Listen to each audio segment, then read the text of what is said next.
আসসালামু আলাইকুম। সবাইকে ঈদ মোবারক।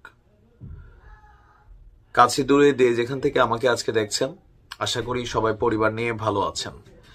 ঈদের দিনে আজকে আমি খুব ভালো খবর নিয়ে আসিনি। আজকে মনটা অনেকটা খারাপ, কারণ গেল কিছুক্ষণ আগে আমি আমার সন্তানকে নিয়ে নামাজ পড়ে আসছি। আয়শা পরিবারের সাথে খাবার দাবার খাইলাম।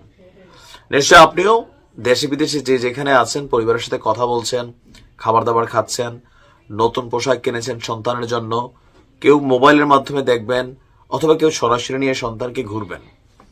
নানান প্ল্যান পরিকল্পনা আছে। কিন্তু আজকের দিনে আমাদের গাজাতে যে ঘটনা ঘটেছে, এই ঘটনাটা কোনোভাবেই মেনে নেওয়ার মতো না।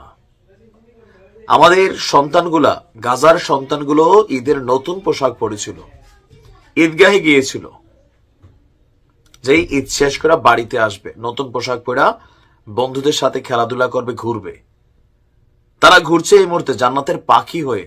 ভাবা যায় যে এর চেয়ে হৃদয় বিদারক দৃশ্য কি হতে পারে, যে নামাজরত একটা মানে মুসলমানদের বিশাল একটা দল যারা ঈদের সালাত আদায় করছে, এদের উপর গুলি চলছে, এদের উপর আকাশ থেকে বোমা পড়ল। মানে মুহূর্তের মধ্যে কোথাকার নামাজ কি, মানে এমন এক করুণ দৃশ্য। আল জাজিরার ফুটেজগুলো দেখে আমি শব্দগুলোর আসলে ওইভাবে বলতে পারতেছি না। আপনারা যারা দেখেন নাই দেখে নেবেন। আপনার চোখ আপনি শান্ত রাখতে পারবেন না। ঈদের যে ফিলটা, এটা আপনার আর থাকবে না।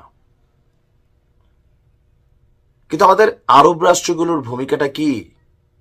আপনি দেখছেন কোন রকম প্রতিবাদ, সবাই ঈদের শুভেচ্ছা টুভেচ্ছা জানাচ্ছি, এটা করতেছি ওইটা করতেছি।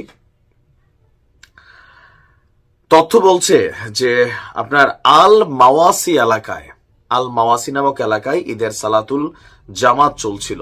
সেখানে উপর থেকে ইষ্টির নিক্ষেপ করা পটাকাগুলো যখন ফুটছিল, তখন ছোট ছোট আমাদের এই কলিজার টুকরাগুলা, কোথাও এদের জামা, কোথাও জুতা, কোথাও এদের কোমল শরীরটা, কি নিয়ে আপনি মানে কথা বলবেন? এই যে আমি এত ঘুরে পেঁচে বলতেছি, চ্যানেলের উপর ইফেক্ট হয়ে যায়।